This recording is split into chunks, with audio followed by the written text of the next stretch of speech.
Napapalibutan ng malaparaisong karagatan ang maliit na pulo ng hingutanan sakop ng Binunido, Bohol.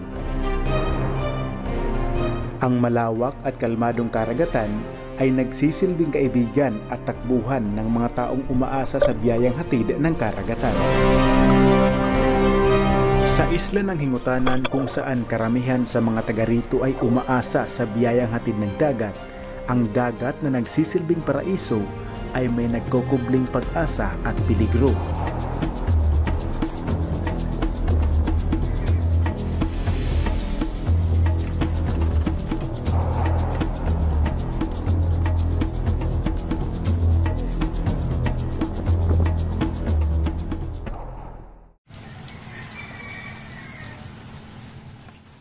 Mula sa Leyte, ako ay nagtungo sa maliit na isla ng hingutanan sakop ng Binunido, Bohol.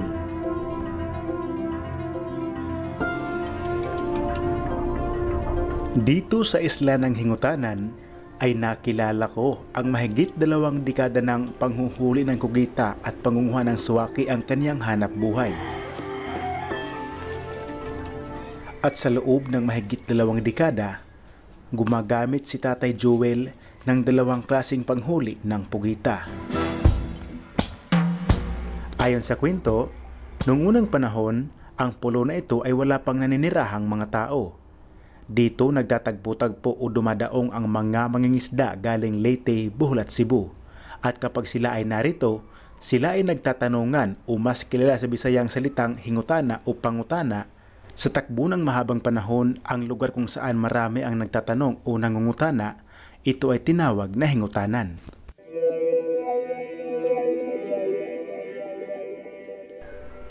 Sa umagang ito ay sasama ako kay Kuya Joel sa karagatan para masilayan kung paano hinuhuli ang kugita gamit ang maitim na may mga galamay at hugis drone na bakal. Ito ang kaniyang magsisilbing sandata para makahuli ng kugita. Dahil may sira at kailangang ayusin ang bangka ni Kuya Joel, matagal na siyang nakikihiram sa bangka ng ilang mangingisda.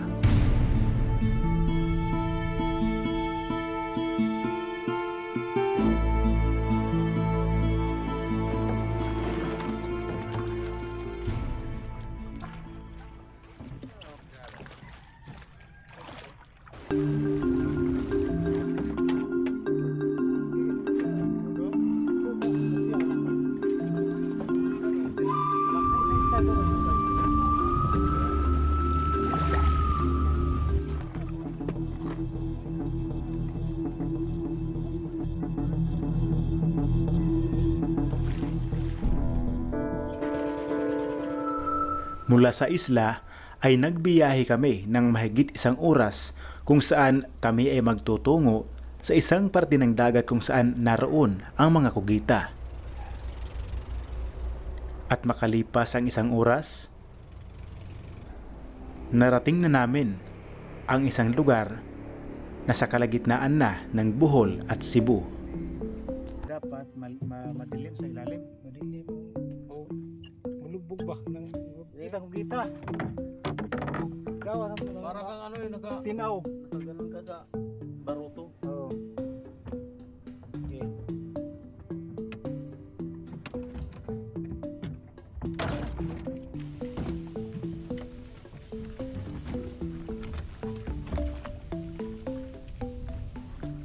Gamit ang maliit na fiber boat, ito ang sasakyan nila para magmasid ng kugita sa ilalim ng dagat. Dahil maliit ang bangka na ito, ay nahirapan si Kuya Joel. Kaya nagpasya sila na lumipat sa mas malaking bangka.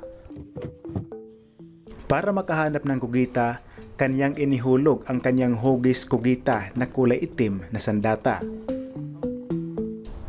Malinaw ang dagat ngunit ito ay may lalim na 12 hanggang 14 na dipa.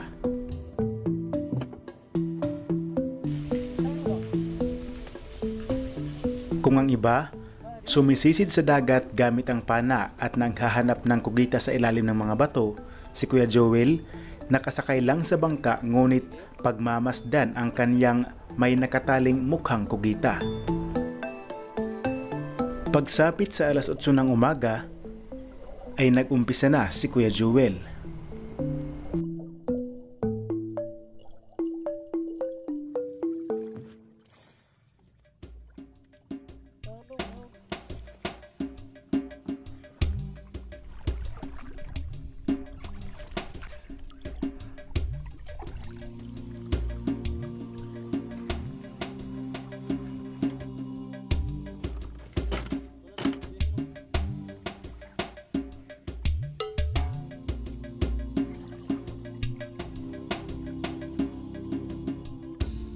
Sa ilalim ng dagat ay kailangan niyang pagalawin ang mukhang kugitang kulay itim.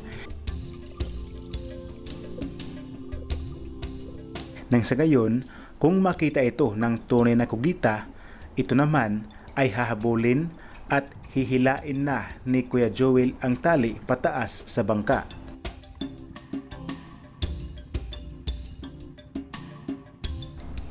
Ngunit makalipas ang isang oras ay walang nakitang kugita. Kaya nagpasya kaming lumipat ng ibang lokasyon.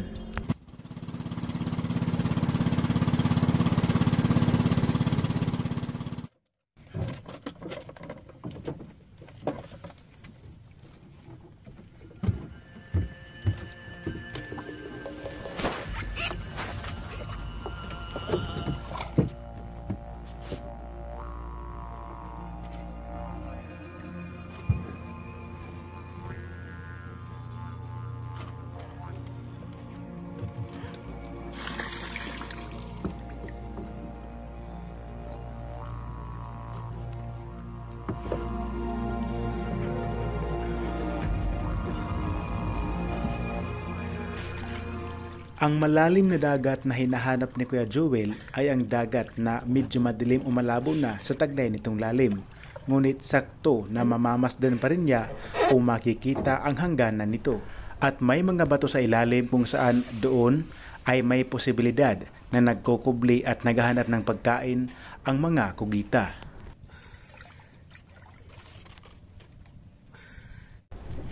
Makalipas ang mahigit isang oras ay may isang kugita na nakita si Kuya Joel.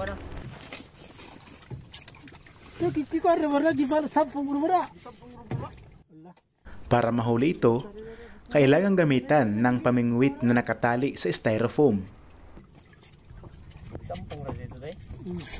Ang anak ni Kuya Raymond Macaraya na siyang may-ari ng bangka ang inutusan tanggalin ito.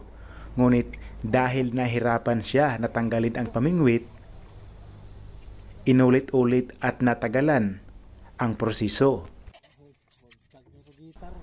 Ngunit makalipas ang ilang minuto ay lumayo na ang kugita.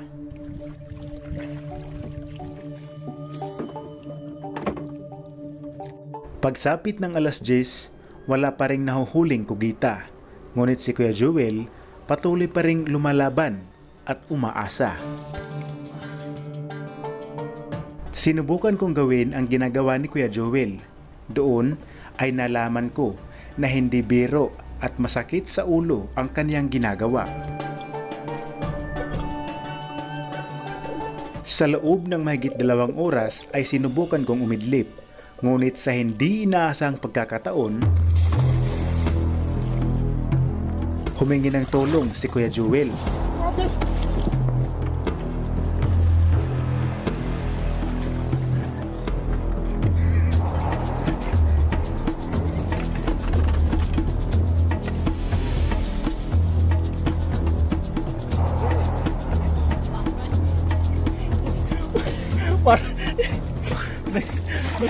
Ano nangyari? Umigay nito. Ano nakaipit. Nag-ibang kulay. Oo. Pero Hadlok ba kay? Wow, hadlok na na. Ano pambukod di mo mo. Wag lang kay pag-ana ba ni? Ano ang mayon? Lain sa kumisamo kay. sabi ko nang hindi ako matutulog eh. Yung ano niya. Tapos yung ano nakasunod. Kuya bakit mo kinagat? Parang mamatay. Asan banda yung kinakagat? Dito. Dito na. Yung patingin. Yung gahi na. Anong parte ng katawan yan? Taakin ako dito. Sa mata? Mata? Ano lang yun, parang nadi Sa leg? matigas. Leg? Utak ba, utak? Utak? Oo, hindi. Tagatin mo tapos wala na. Hiramin mo. Yan, magyan. Ganyan. Wala Yung nang gahi. wala nang ano. Muna.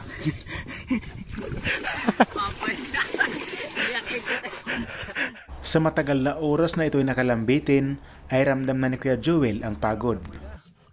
Kapoy na. Maliban sa panghuli ng kugita, may dalawang panghuli din si Kuya Joel sa mga malalaking pusit. Ito ay ang tinatawag na pasayan o hipon at ang isa naman ang hugis drone na tinatawag niyang isda-isda. Katulad ng galamay di kamay, ang isda-isda na ito ay kailangan ding pagalawin sa ilalim ng tubig nang sa gayon ay hahabulin ito ng malalaking pusit. Duha? Bilin dako. Ang gamay may sunod. Sa loob ng 2 dekada, bakas na sa mga kamay ni Kuya Joel ang hirap ng kanyang panghuli ng pusit. Makalipas ang 3 oras, isang kugita lang ang nahuli. Ngayon, ang pakay naman ni Kuya Joel ay ang makahuli din ng malalaking pusit. Inabot na kami ng 12:00 ng tanghali ngunit walang miski isang pusit na nahuli. Kaya nagpasya na kaming tumigil na at kasunod na ginawa ay ang pag-iipon naman o pangunguha ng suwaki.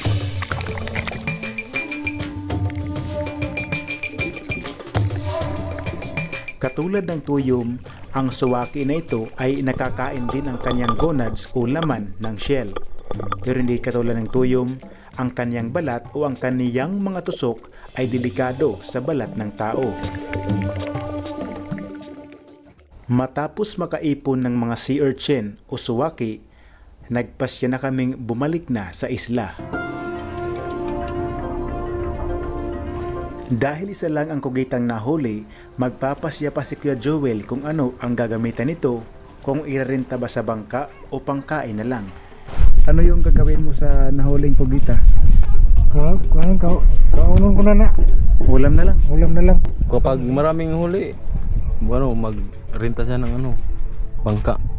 Pag wala, Okay lang. okay lang. Wala na namang nahuli.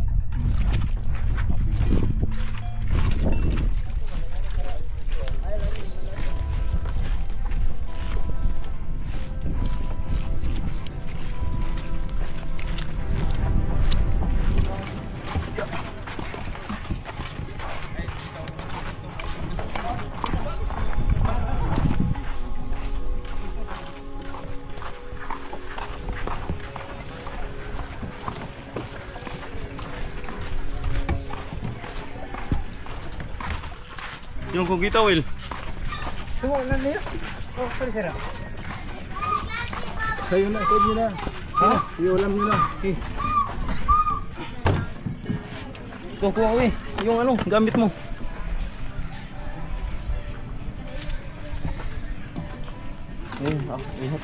Ako lang dito.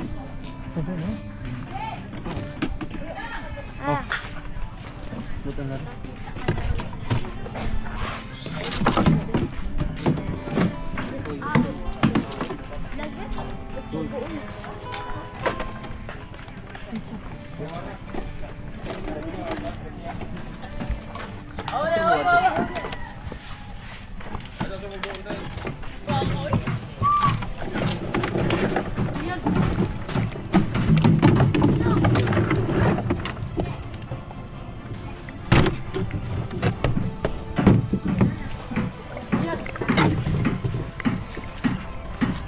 Makalipas ang mahigit 4 na oras na pakikipagsapalaran, isang galamay ng dagat lamang ang ibiniyaya kay Kuya Joel ng karagatan.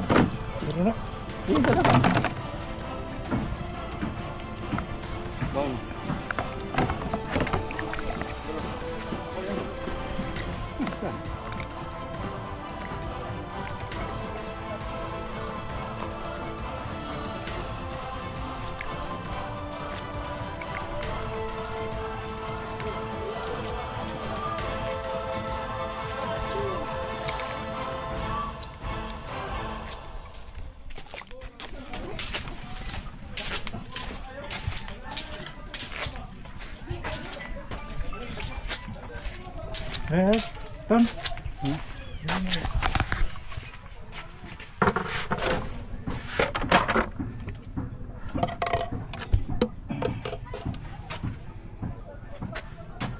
Ang Waray at Bisaya ay magkaiba ng lingwahe. Katulad ko at ni Kuya Jewel, ako, nahihirapang makapagsalita ng Bisaya ngunit naiintindihan ko naman ito. At si Kuya Jewel, naiintindihan ang Tagalog ngunit nahihirapan magsalita. Kaya minsan, nahihirapan kaming mag-usap. Ilang taon mo na ito gamit? Pila na katuig mo paggamit ani? Kaya katuig. Oo. 20 katuig na. 20. Oo. So, Dugay na siya. Dugay naman eh. 20 ka na katuig nga nanguha. Oo. Pugita. Dugay naman ko. Sa mo magiging ko pangita sa una. Diyan. Oo. Pero 20 na ni katuig ang nanay na ko. Dugay mo mo unsa. Damo na nga, daghan na nga pugita ang nakuan. Nahuli ani. Natsugi. Oo. Bata pa lang daw si Kuya Joel ay isinasama na siya ng kanyang ama sa dagat para manghuli ng pusit. Kaya doon ay natutunan niya kung paano manghuli ng mga ito.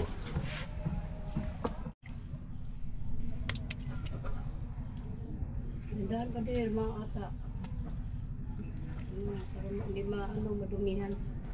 Dahil isa lang ang kaniyang nahuli, ang nahuling pugita imbis na ibinta, nagpasya si Kuya Joel na ito ay iulam na lang sa kaniyang tahanan. Katulad sa isla ng Dawahon, ang isla ng Hingutanan ay mayaman din sa seaweed na kung tawagin sa kanila ay guso. Ngunit dahil sa pabago-bagong takbo ng panahon, unti-unting naghina ang kanilang produksyon. Sa kasalukuyan, ang isla ng Hingutanan ay mayaman pa rin sa mga lamang dagat at kabilang na dito sa nagpapalakas sa kanilang barangay ang suwaki o ang produksyon ng suwaki na matanda man o bata, ito ang kanilang hanap buhay.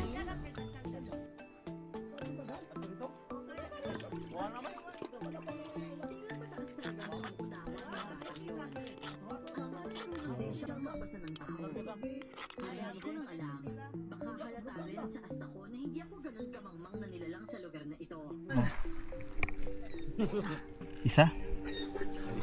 Magkano yung isang lapad, yung puno? Sa bata. Kami naman, Anong pangalan mo? may duda sa babaeng bagong dating sa lugar. Jerome, anong grade ka na? Hindi nagtagal. Dumating ang iba naming kasama at dala ang katawan ng dalawang lalaking may mataas na posisyon sa lugar. Para bang kapantay ng mga ito si... Nandito sa loob sa buhangin na kabaon. Sindihan lang po natin yun. Matatak mo ang puyukasan nga namin ang forma at saktong nakarinig kami ng mga halimaw na paghinga. Pero halatang babae yun. Sa labas ng bahay, narinig namin ang tunog ng mga tuyong dahon na parang inaapakan. May mga tuyong dahon kasi ng saging at iba pang puno na nakakalat. Nasokol!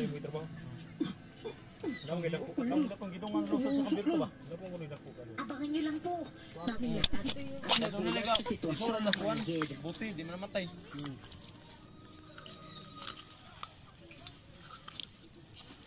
Hindi ko alam kung ano nangyari dito. Pero bakit ganito yung mga saging dito? Tingnan parang diniligan ng dugo. Mangkon. Boss Gambaw, kagabi pa ho namin yung nakita eh. Boss Yasong kagabi, para pong babae. Dagko. Ayun tao naman pero napakabangis. Bagsak nga po yung buhok niya hanggang balakong. Babae? Isa lang naman yung babaeng bagong dating dito ah.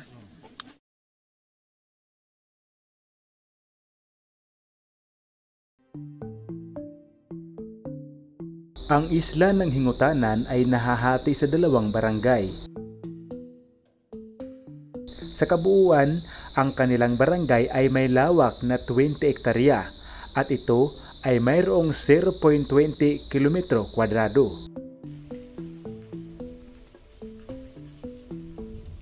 Dahil malakas ang produksyon sa kanilang barangay ng suwaki, ang kabilang parte ng kanilang baybayin, aakalain mong ang mga puti na ito ay buhangin, ngunit ito ay ang mga durog na shell ng mga sea urchin.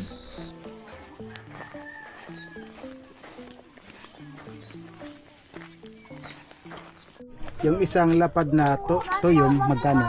80. Sinta. Yung titihi, 90. Yung dapag, Kurambos na halo-halo. halo-halo na lang toyom o dapag.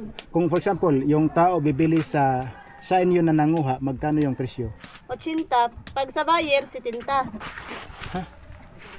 Ba't ganun? Pag iba, pag sa Kasi, ano na yun order na yun. Pag maramihan. Ganun. Bali kung isa-isa, 80. Oo.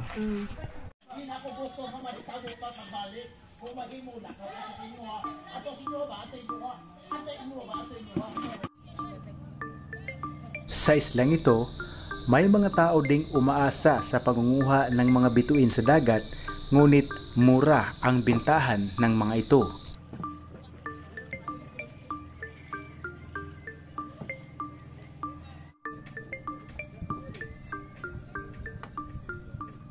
Dahil mas malawak ang isla ng Hingutanan kumpara sa Dawahon at isa pang isla na kung tawagin sa kanila ay bilang-bilangan,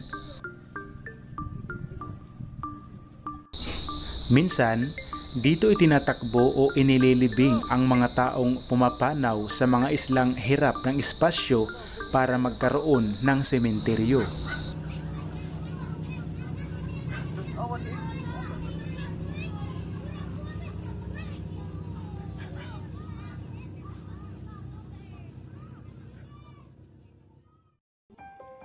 Mula dito sa isla ng Hingutanan, sakop sa munisipalidad ng Benunido, lalawigan ng Bohol, ako po si Antonio Cabubas at ito ang Province Life TV, Discoveries, History, Explore, and Document Network.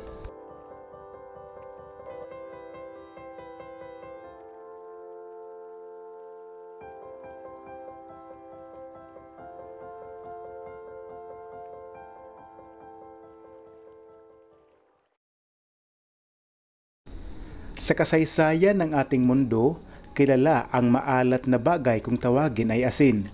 Ngunit ayon sa kasaysayan, sa buong mundo, may isang patuloy pang binubuhay ang makalumang estilo sa paggagawa ng asin kung tawagin ay asin tibuok, at ito ay matatagpuan sa lalawigan ng Bohol. Dito sa Barangay Santa Fe o Santa Filomena, sakop ng Albor o Albuquerque, Bohol, napuntahan ko ang mga taong patuloy pa ring itinataguyod o binubuhay ang makalumang estilo sa paggagawa ng asin kung tawagin ay asin tibuok. Ang mga bunot na ibinabad sa dagat ng halos 3 hanggang 6 na buwan ay sinusunog ang mga ito, at nung dumating na ang panahon na ito ay maging abo, ang mga abo naman ito ay dadaan sa filtration, at ang mga tubig dagat na papatak ay ito na ang tinatawag na tunay na asin. At pagkatapos, ang tubig na naipon sa ilalim ng tinatawag nilang filtration ay lulutuin naman sa maliliit na palayok na dito lang din ginagawa sa Barangay Santa Filomena, sakop ng Albur. At ang huli ay mabubuo na ang tinatawag nilang asin tibuok o dinosaur's egg.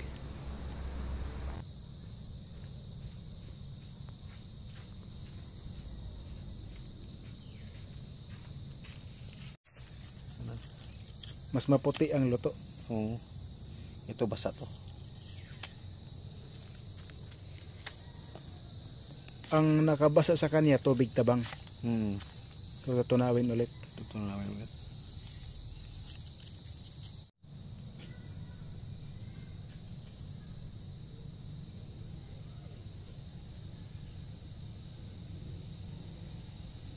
Ang tawag dito ay Ito sagsag. sagsag. Yun, yung naiipon yung tubig, asin, Pasong. pasong. So, ganito na puno na ng abo na asin, mga ilang extract ng first class na tubig na asin yung kailangan. Sa niluluto namin 100 piraso, 2.5 gram. 100 piraso na Na bunot. Hindi, yung palayok na, yung Oh, palayok